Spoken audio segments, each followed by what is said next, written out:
험난하고 척박한 우리 삶 가운데로 오시는 하나님 은혜와 평강이 우리 가운데 임하시기를 축원합니다. 아멘. 역시 절기 소설이 이름값을 하듯이 지난주에 벌써 최저 기온이 영하를 기록했습니다. 이제는 가을이라고 말하기 좀 그런 시기 같지요.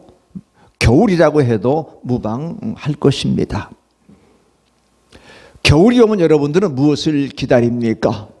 아이들은 하얀 눈, 그래서 눈사람 만들고 싶고, 어떤 아이는 자기 생일을 손꼽아 기다립니다. 우리는 겨울이 오면 한 사람을 기다려야 합니다. 우리는 정말로 그분을 기다립니다. 그분은 바로 예수 그리스도이십니다. 오늘은 예수님의 강림을 기다리는 대림절 첫째 주일입니다.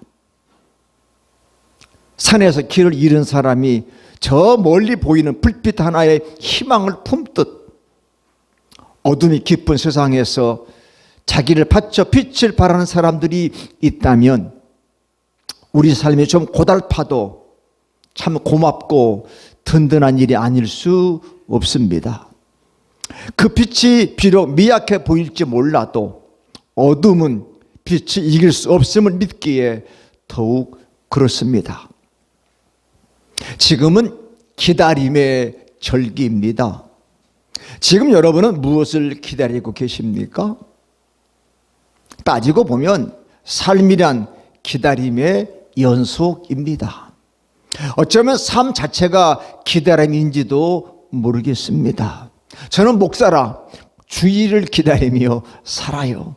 여러분 뵙고 싶고 여러분들에게 귀한 말씀을 함께 나누고 싶어서 주일을 기다립니다.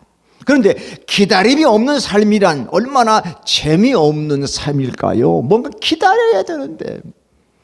근데 그 기다림 표정은 절박함, 두려움, 설렘, 권태 등 실로 다양합니다. 성경에 나오는 기다림의 대표적 이야기들을 소개하면 이렇습니다. 대홍수가 끝나고 물이 빠졌는지를 알아보려고 비둘기를 방주 밖으로 날려보내고 기다렸던 노아의 마음은 어땠을까요?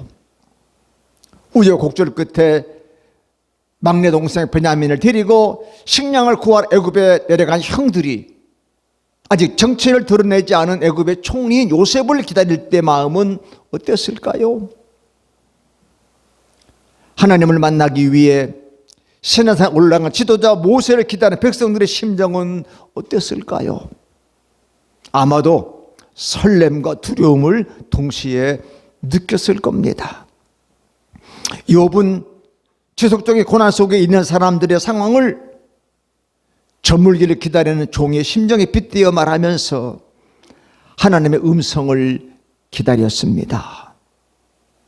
부정의한 현실에 질렸던 하박국 선지자는 망대 위에 올라가서 하나님께서 뭐라고 대답하실지 기다리겠다고 말했습니다. 유한한 인생의 슬픔과 답답함이 고스란히 느껴집니다. 백부장 고넬료는 온 집안 식구들을 모아놓고 하나님의 말씀을 전할 사도 베드로를 사모하며 간절히 기다렸습니다. 기다림의 모습들은 이렇듯 다양합니다. 우리는 예수님의 오심을 기쁨으로 기다립니다. 그래서 대림절은 가장 연약한 인간의 몸을 입고 오신 예수 그리스도를 다시 기억하는 절기인 동시에 다시 오실 예수님을, 만왕의 예수님을 기다리는 절기이기도 합니다. 그러니까 첫 번째 예수님은 구원자 예수님, 다시 오실 예수님은 만왕의 왕 심판주로 오실 예수님을 우리가 기다리게 되는 겁니다. 예수님께서 이미 2000년 전에 오셨습니다. 그럼에도 불구하고 우리는 예수님께서 어서 오세요 기도합니다. 이미 오셨던 예수님은 다시 오실 예수님이시기 때문입니다. 다시 오실 예수님을 기다리는 것은 이 땅에 통치자로 오셔서 참 정의와 공평으로 세상을 다스릴 것을 믿기 때문입니다. 사랑하는 성도 여러분, 우리는 너나 할 것 없이 자기 자신에게서 벗어나지 못하는 존재입니다. 때문에 오직 하나님의 은혜만이 유한성의 장벽에 갇힌 우리를 구할 수 있습니다. 그러니까 예배 드릴 때만이라도 좀 나를 벗어나서 나를 좀 내려놓고 주님의 은혜 앞에 우리를 내놓는 시간 되기를 축원합니다. 아멘. 재미있는 모습은 우리 친한 사람들께 목사들은 주로 옛날에 사우나를 많이 갔어요. 사우나 가면 크나 잘하나 작거나 못하나 다 어떻게 해야 돼요? 옷을 훌러덩 벗어야 돼요. 나는 작은 교회 목사가 부끄러워 가리고 오면 목욕탕에 못 들어가. 다 벗고 들어가. 당에 뚝 들러앉으면 다 똑같아.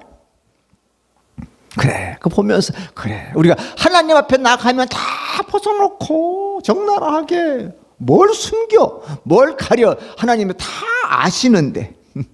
그래서 목욕탕 같이 가는 친구들이 그렇게 가깝다는 거잖아. 왜? 세상 말로 볼 거 다 봤잖아.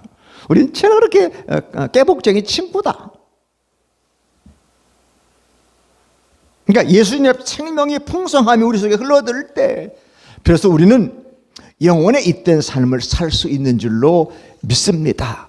대림절은 바로 그런 인류의 소망이신 예수 그리스도를 가슴에 새기는 기간입니다.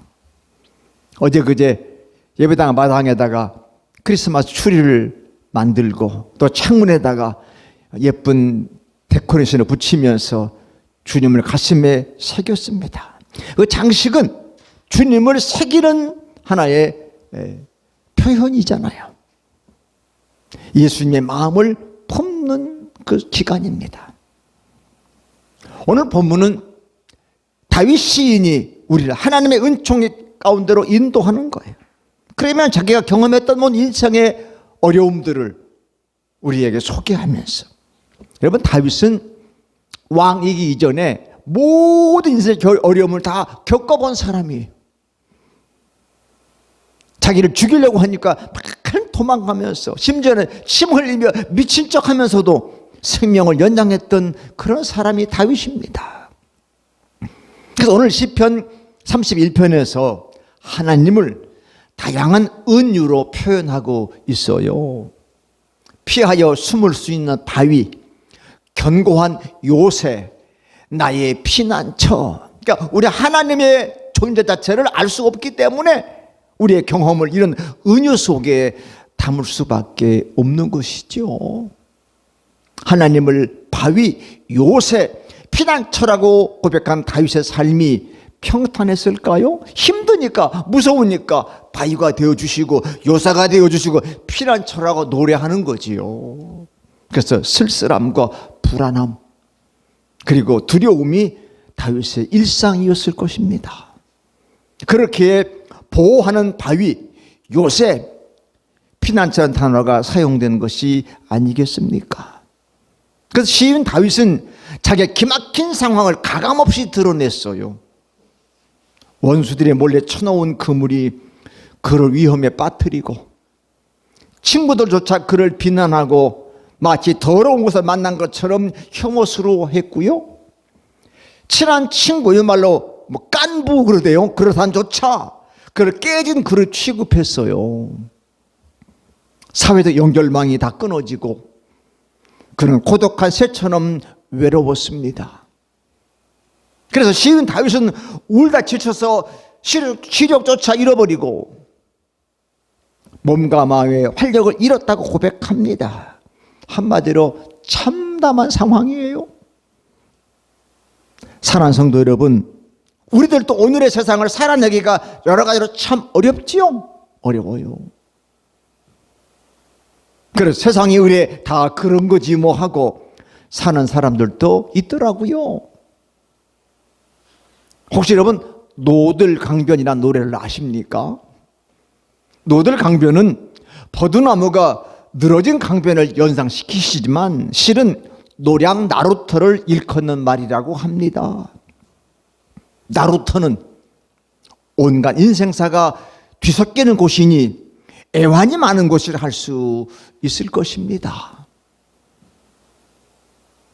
이 땅에 사는 사람들 중에 고난과 고민이 없는 인생이 있을까요? 그리고 그 고난받는 것을 좋아할 사람이 누가 있겠습니까? 그래서 아픔은 아픔이고 두려움은 두려움인 것입니다. 그럼에도 불구하고 하나님을 믿는 사람들은 아픔과 두려움을 회피하기 위해서 좋은 게 좋은 것이라고 현실에 굴중하지 않습니다. 두렵고 떨리지만 발음을 지양하는 것입니다. 여러분, 외롭기를 작정한다면 어딘들 못 가겠습니까? 사명 걸고 가기로 목숨을 건다면 지는 해가 문제이겠습니까? 이때 사도 바울의 고백을 들으면 절로 힘이 나는데 디모데후서 4장 7절 말씀입니다. 함께 말씀을 봉독합니다. 시작. 나는 선한 싸움을 싸우고 나의 달려갈 길을 마치고 믿음을 지켰으니. 아멘. 이렇게 고백해요. 나는 달려갈 길을 다 달려간 선한 싸움을 싸웠다. 생존 경쟁이 아니에요. 이익을 위한 투쟁이 아니라 믿음의 선한 싸움을 싸웠다고 하는 것입니다. 비장하잖아요. 믿음이 싸움이라고 고백을 했어요.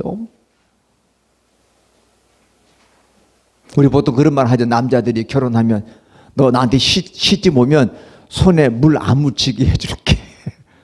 세수도 하지 말란 말인가? 고생 안 시키겠다 그런 말이에요. 근데 이게 사실 문제야. 손에 물을 묻혀야 돼. 근데 안 묻히는 순간부터 인생은 문제가 생기는 거지요. 믿음의 길은 손에 물을 묻히지 않는 세상이 아니에요. 외로움 속에서도 걸어가야 할 길이고, 해가 저무는 것처럼 보여도 걸어가야 할 길이 믿음의 길이에요. 저는 이 말씀을 준비하면서 꼭 저를 보는 것 같아서 먹먹하더라고요. 교인 수천 명이 모이나 조금 모이나 목회자 길은 한 가지입니다. 그 길을 가는 거예요. 어쩌면 많이 모이는 교회 목회자가 더 가슴이 아리가 많겠지. 왜? 성도들이 많으니까 얼마나 속상한 일도 더 많겠어. 우리 옛말에도 가지 많은 나무가 바람 잘 날이 없다고 그러잖아요. 가지가 많으면 바람도 많이 타는 거야. 그래도 우리가 그 길을 걸어간다면 그 힘이 어디서 올까요?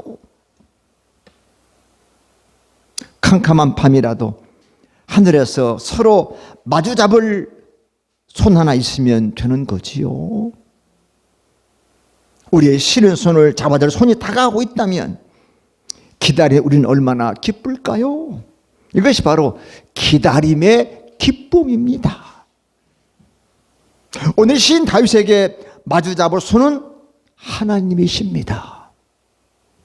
은혜의 하나님께서 내 손을 잡아주신다. 바위처럼 지켜주신다. 언제라도 피난처가 되어주신다는 하나님을 믿기 때문에 그는 흔들림 속에서도 망설임 없이 의의 길을 걸어갈 수 있었던 겁니다. 사람은 다 누구든지 흔들려요. 흔들려. 그럼에도 의의 길을 가는 거예요. 망설이지 않고 가는 거야. 일반적으로 고난과 고통, 우리 시야를 좁아지게 만들어. 우리잖아. 고통 오면 경황이 없다는 말이 뭐예요? 시야가 좁아진다는 거예요. 좌우로 둘러볼 정신이 없는 거야. 그러니까 앞에만 보이다 보면 자꾸 옆에 있는 걸 놓치게 되잖아요.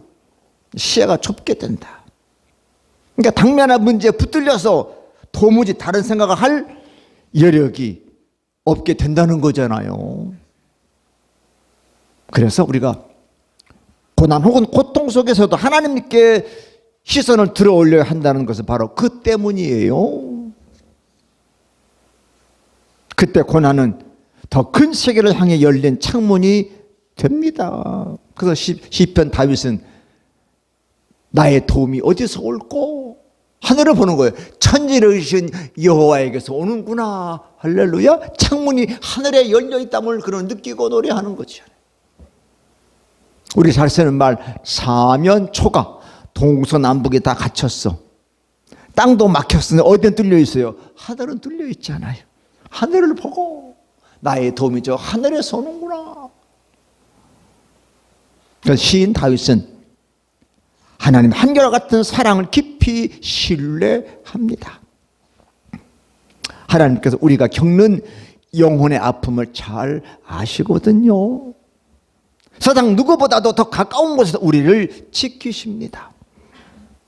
그것을 깨달았기에 시인 다윗은 31편 5절에서 이렇게 고백하는데, 시작.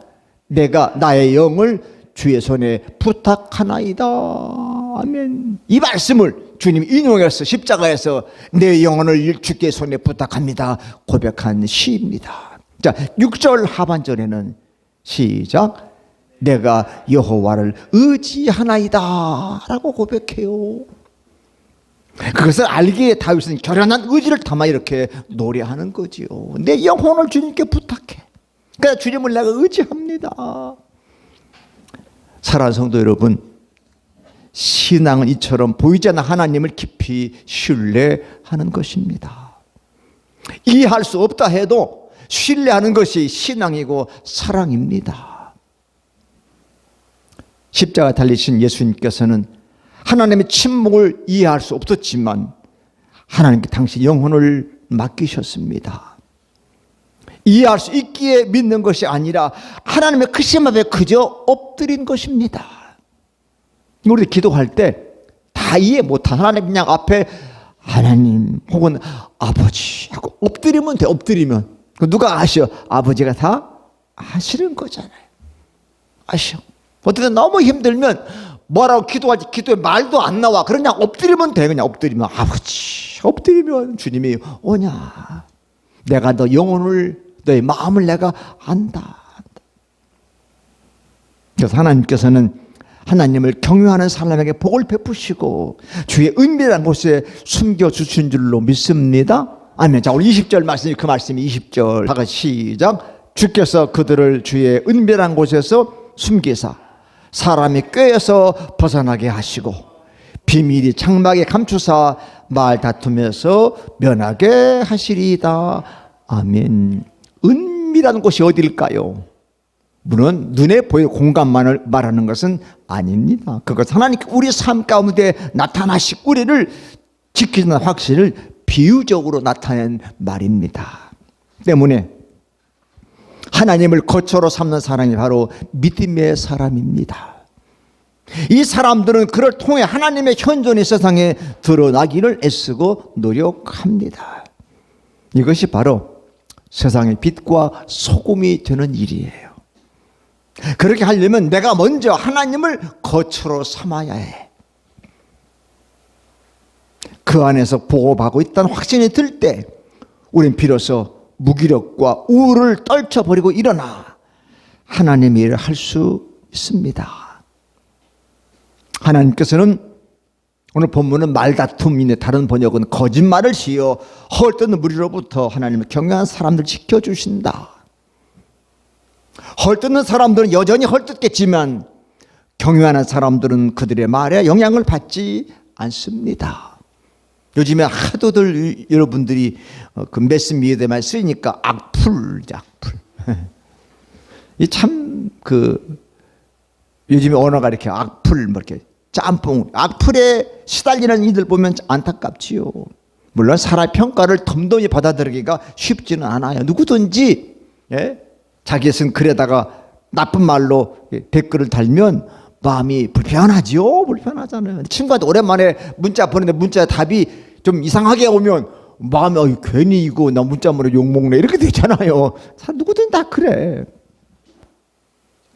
부정적 평가에서 우리 마음이 우리 삶에 영향을 받지만 내 영혼이 떳떳하다면 우리가 하나님 마음에 있던 채 살고 있다면 그런 평가에 연연할 필요가 없다. 다 같이 평가에 연연할 필요가 없다. 네. 왜? 하나님이 아시니까. 사람은 좀 몰라줘도 그래서 나에게 이상한 말로 나를 평가해도 하나님 내 진심 아시지 않습니까?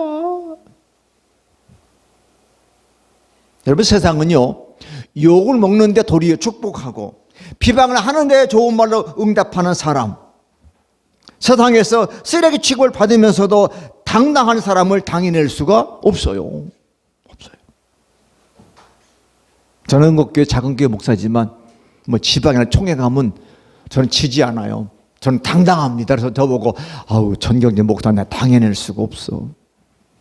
내가 뭐 믿고 이렇게 당당하겠어요. 하나님 믿고 발음을 지향하는 사람들은 당당한 거예요. 영혼이 떳떳하면 당당한 거예요. 아멘.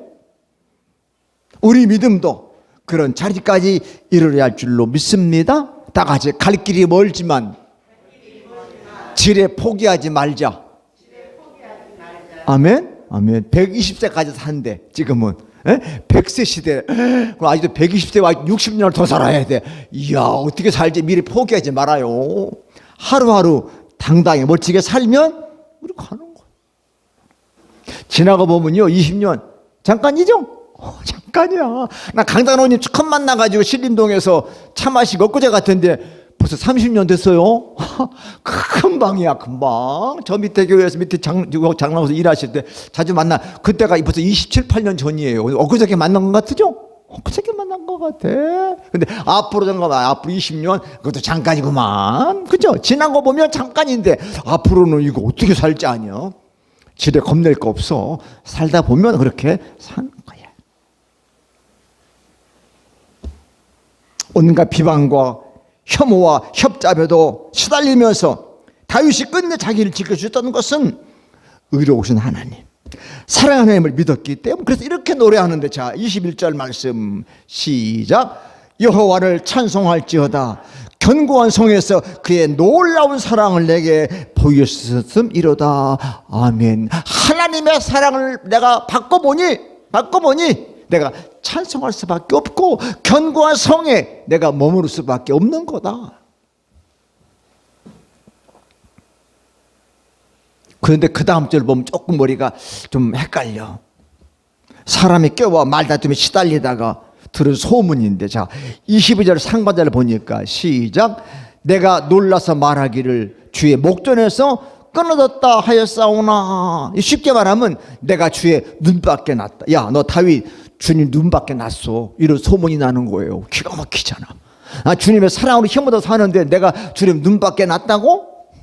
그래서 하나님께 부르짖어 기도합니다. 자 22절 하반절인데 시작. 내가 주께 부르짖을 때 주께서 나의 간간 소리를 들으셨나이다 라고 찬양하는 거야. 야 그런 소리 하지 마. 내가 기도해 하나님 응답하셨는데 뭐 너희들이 나보고 내가 주님 눈밖에 났다고? 주님 내 기도 응답하셨어.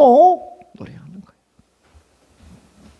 때문에 시인 다윗은 그런 확신 끝에 우리들 보고 하나님을 사랑해라 고면하는 거예요. 자 23절 말씀 다 같이 시작.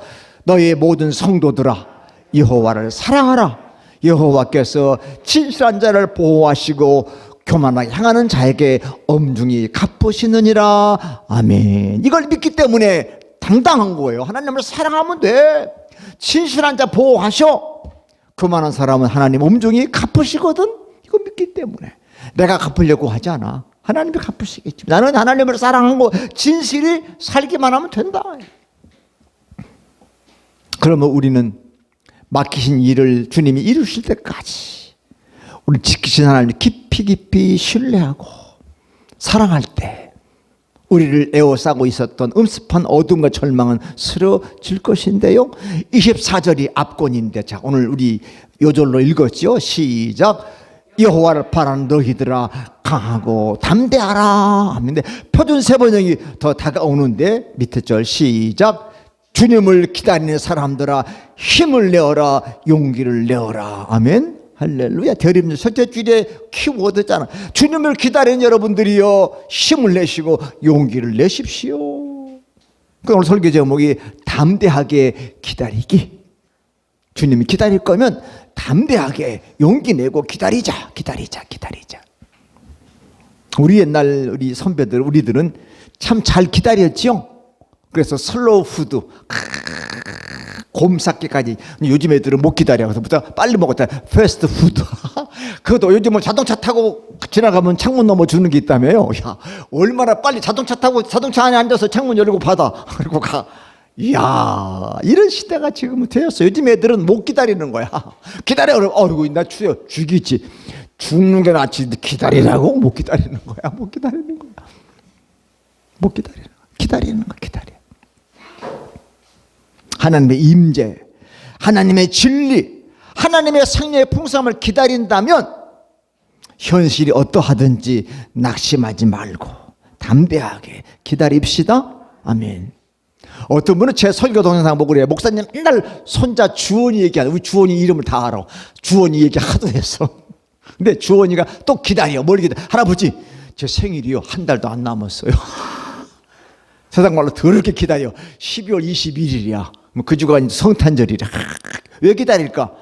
아빠, 엄마, 할머니, 할아버지에게 선물 받을 거 기다리는. 뭐 선물 목록 다 써가지고 왔어. 할아버지 이거 사주세요. 보면 싸지도 않아. 비싸. 얼마나 좋을까? 기다린다는 거야. 할아버지 기다려. 이제 자꾸 빼. D- 빼. 곧 야 이제 할아버지 달력 딱 뜯으면 12월이야. 벌써 알아. 다시 영혼의 자리로 그걸 외웠어. 달력 뜯어보세요. 다시 영혼의 자리야. 그걸 외우고서 글귀 읽을 줄 알으니까 야 이제 내 생일이 온다. 기다려. 신났어. 우리에게 주는 교훈이 뭘까요? 이왕 기다린다면 신나게 기다립시다. 이왕 기다린다면 좀 담대하게 기다려. 그날 주님 만날 건데 이까지 어려움쯤에 내가 참고 견디지. 기다리는 거예요. 기다리는. 저는 아시죠? 제가 암 환자인데 보통 한국에서 5년이 이제 생존기. 5년 지나면 이제 암 환자 혜택이 없어져요. 기다리는 거예요. 어떤 병원은 끝나고 나면 암 환자 완치 기념표도 준대. 이야, 완치가 어디 있겠어. 그러나 그게 5년 동안 내가 잘 견뎌 살았다. 이대로 잘 관리하면 그래도 건강에 살겠구나. 그런 희망을 주는 그런 표를 주는 거 아니겠어요? 기다리는 거예요. 그러면서 오히려 감사한 거 기다리니까 좀 더디가 기도해. 덜 늙는다는 얘기도 기도되잖아요. 나이가 60대면 시속 60km 막 달린다는데 세월이. 그래도 좀 덜 달려가는 것 같아. 그래도 좀 감사하다. 감사하다.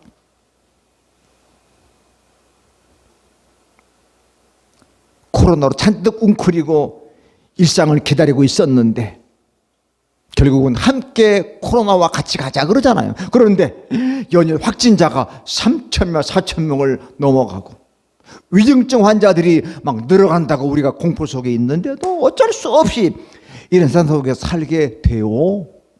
우리나라는 5천만에 3,000명이니 별거 아니야. 근데 유럽, 오스트리아는 900만 명인데 인구가 2만 명이야. 비교가 안 되죠. 이야, 900만인데 2만 만 명이 하루에 확진자가. 자, 대단합니다. 또 그 사람들은 워낙 인권이 강해서 우리에게 의무적으로 접종하라고 그러지 말아라 데모도 하잖아. 우리는 그런 건 우리는 빨리빨리 놔달라. 추가 백신도 좋으니 얼른 놔달라. 지금 그러고 있잖아요. 그렇게 문화가 다른 거예요. 교회도 아직은 밥 먹지 말아라.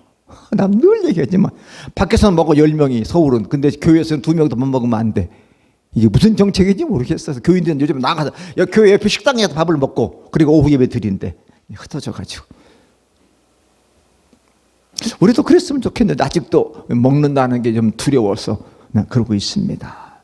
참 불편해. 성탄절, 송구영신 예배 그리고 사무총회도 12월에 있는데 벌써 염려가 돼. 이거 어떻게 해야 될까? 그러나 더 발전을 기도하며 기다립니다. 그러면 우리는 담대 용기를 내어서 주어진 길을 걸어가야 해. 자, 우리 속담에 다 같이 시작. 이 앞에 있어요. 속담. 시작. 호랑이에게 물려가도 들어보셨죠? 우리 애들 보고 야 임마 호랑이 물려가 정신만 차리면 산대. 정신 차려 그러잖아. 맞아요. 살고 보니까 호랑이에 물려가는 그런 위기가 와도 정신을 차리면 살 길이 있더라고요. 선배들이 남겨놓은 귀한 속담 아니겠습니까? 정신 놓으면 안 돼요. 그래서 사도 베드로 이렇게 권면하는데, 자, 베드로전 4장 7절 8절의 권면이요. 시작. 만물의 마지막이 가까이 왔으니 그러므로 너희는 정신을 차리고 근신하여 기도하라. 무엇보다 서로 뜨겁게 사랑할지니 사랑은 허다한 죄를 덮느니라. 아멘. 만물이 마지막에 올수 어떻게 하라? 서로 뜨겁게 서로 사랑해라.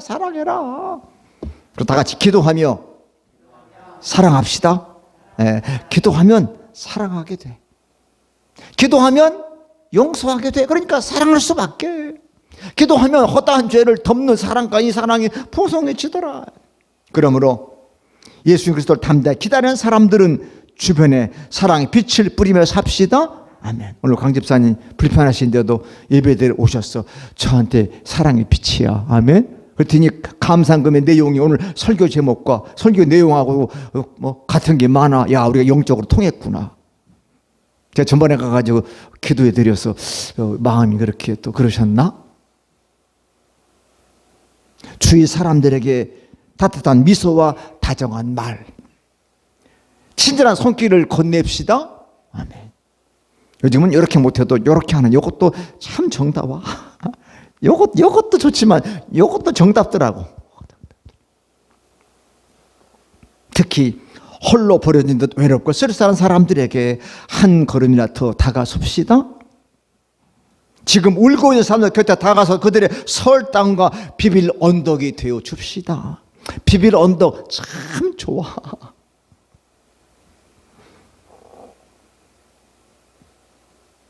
그것이 바로 예수 그리스도를 강하고 담대하게 기다리는 사람들의 바른 자세이며 태도입니다. 기다림의 시간을 보내면서 강하고 담대하게 세상을 향해 진리를 향해 다시 믿음의 자리로 나아가기를 축원합니다. 아멘. 기도합시다. 하나님, 2021년 힘차게 코로나 위기 속에도 출발했는데 이렇게 주님의 은혜 속에 벌써 마지막 달을 목전에 두고 있으며 동시에 주님의 오심을 기다리는 대림절 첫째 주로 지내면서 이왕 기다릴 거면 담대하게 기쁨으로 기다려라.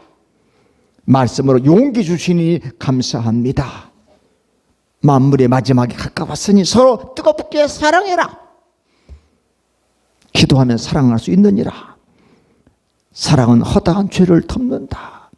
사도 베드로 권면을 들으면서 부끄러워지면서 그래, 더 사랑해서 용서해야지. 주님 오심을 기다리는 우리들은 주변에 주님의 사랑의 빛을 나누면서 아름다운 크리스마스 데코레이션이 우리에게 기쁨을 주듯이 우리의 삶이 우리 이웃들에게 기쁨을 줄 수 있는 사랑의 매개차가 되기를 원합니다. 우리의 언어, 우리의 손길, 우리의 발걸음을 축복해 주시다. 이번 한 주간 마지막 남은 12월 달 다시 믿음의 자리에서 영혼의 자리에서 주께 영광 돌리도록 열심히 살겠습니다. 성령으로 말씀으로 우리를 충만케 하여 주옵소서. 예수님 귀하신 이름으로 간절히 기도합니다. 아멘.